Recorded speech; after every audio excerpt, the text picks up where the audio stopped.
Timeout. Son.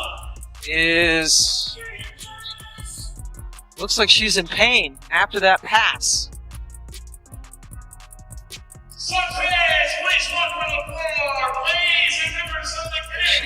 had been dealing most recently with a groin injury. Wait, hold up. Did you catch that? The refs allowed the same day officiating. That's a legal liability waiting to happen. In any other workplace, this would trigger a lawsuit for negligence. Why isn't the WNBA addressing this before someone's career ends permanently? Should there be stricter penalties for refs who allow this kind of pattern? Let me know in the comments. No update. Just felt a little something in her groin, so we'll get it evaluated and see what happens from there. Yeah, just kind of to follow up on that, looked like she was kind of grabbing at her right groin area. Is that the concern? Yeah, if that's the one she was grabbing at. I don't know which one it was, but yeah, I mean, that's it. And this is the part where the mood in TD Garden flips like a switch. 1 second it's all cheers, the next it's pin drop silence. This isn't just about one player limping off the court, it's about the Fever's entire playoff hopes wobbling like a Jenga tower. How would you feel if your team's best shot at a championship went down like this? Be honest, drop your reactions below. Right here, she explodes. Makes the backdoor pass. And immediately grabs the inside of that right leg. Yeah.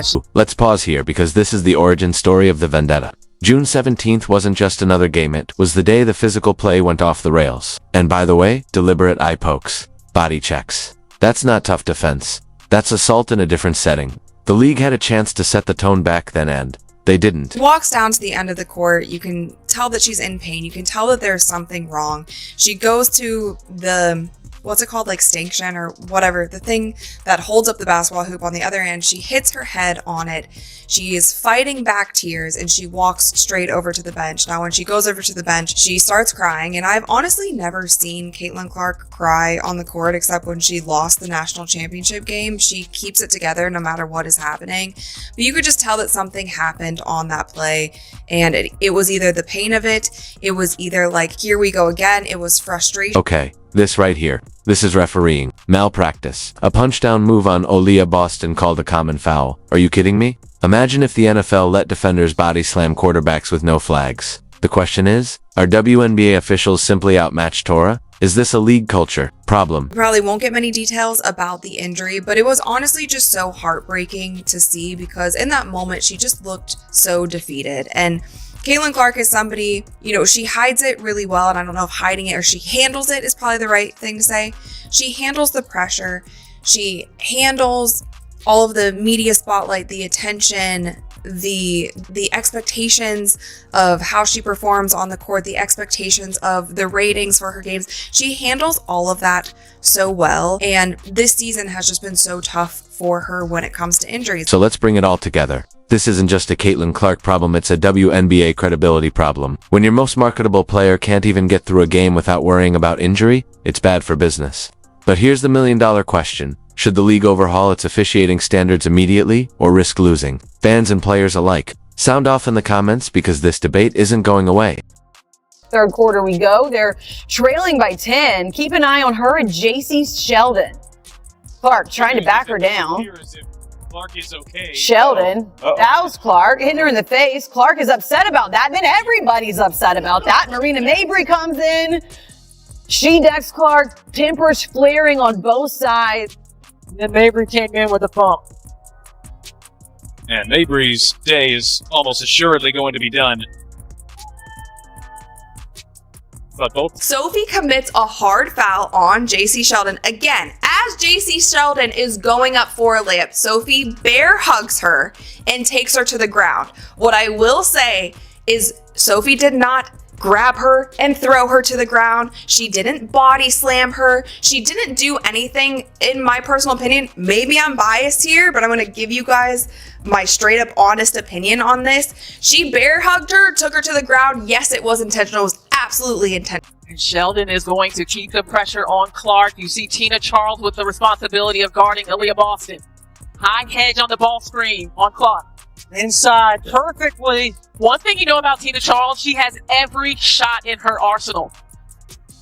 Now Sheldon The height disadvantage against Howard. Yeah, good recognition. Is also something where she's never battled injuries in college. She's always been something who has been a very healthy player. And this year it has been quad injury, and then another quad injury, and then a groin injury, and now what seems to be another groin injury. Now, again, you guys, this is all from what we're seeing. We're just putting two and two together. Nothing has been confirmed, but it seems like she did re-injure her leg on that play. There are multiple moments in this game that were so egregiously called, or there was no calls by the referees, and it's getting out of control at this point. And even Caitlin Clark's brother tweeted, "This one is on the refereeing." Like, there are people in Caitlin Clark's family who are starting to call out the referees because of how bad they have been.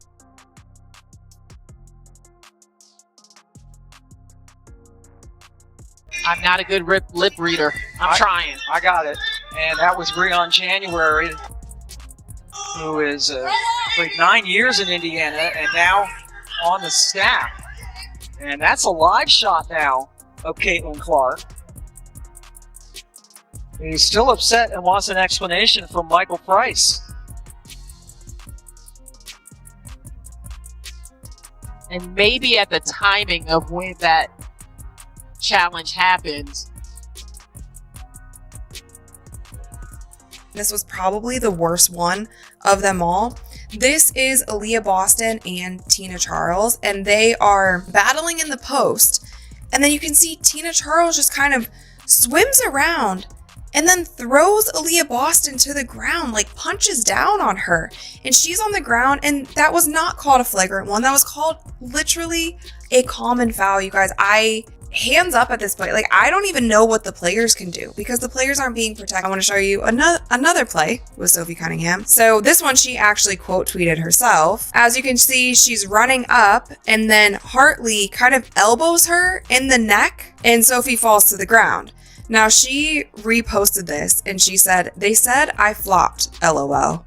So I guess the referees told her that she flopped on that play, or the players, who knows. Somebody told her that she flopped on that. There's been so many things, so many players calling out the referees, so many players calling out the physicality, so many players getting injured this season, from superstars to players on the bench, from season-ending injuries to rib injuries to concussions. There have been just so many things, and it doesn't get better.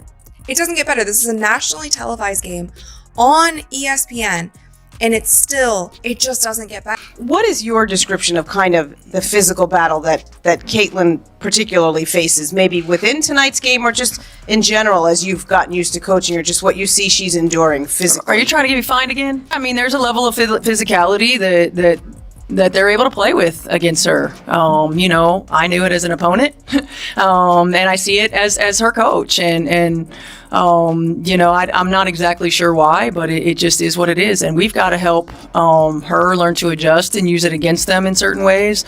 We've got to find some ways to make it a little bit easier for her. But the level of physicality overall in our league has been at a different level than it's been for a long time. I don't know. What do we do? Do you guys have any suggestions on what can actually be done? The coaches get technicals for it. The coaches get fined when they call them out to the media. Like, this is a top-down issue. This is a commissioner's issue. And now you have a tweet that goes out from Caitlin Clark's brother that says, "Make no mistake, this is on the reffing." And this is right after she seemingly got injured again. She was getting hacked, she was getting hand checked, all the things that we have gone over so many times, like the things that continue to happen. I just, at this point, I don't know what to do. I don't know what to say about it. It messes up with even the entertainment value of the game. Yes, the Fever won this game. Was that a fun basketball game to watch? No. And it sucks when you see your star player, who's heading into All-Star in just a few days, which, by the way, just today, it was announced that Caitlin Clark would be a part of the three-point shootout. She'd be doing her first WNBA three-point shootout at home in Indiana on her home court. Who knows when All-Star's coming back to Indiana? And she might not be able to do that now because she got injured again in this game.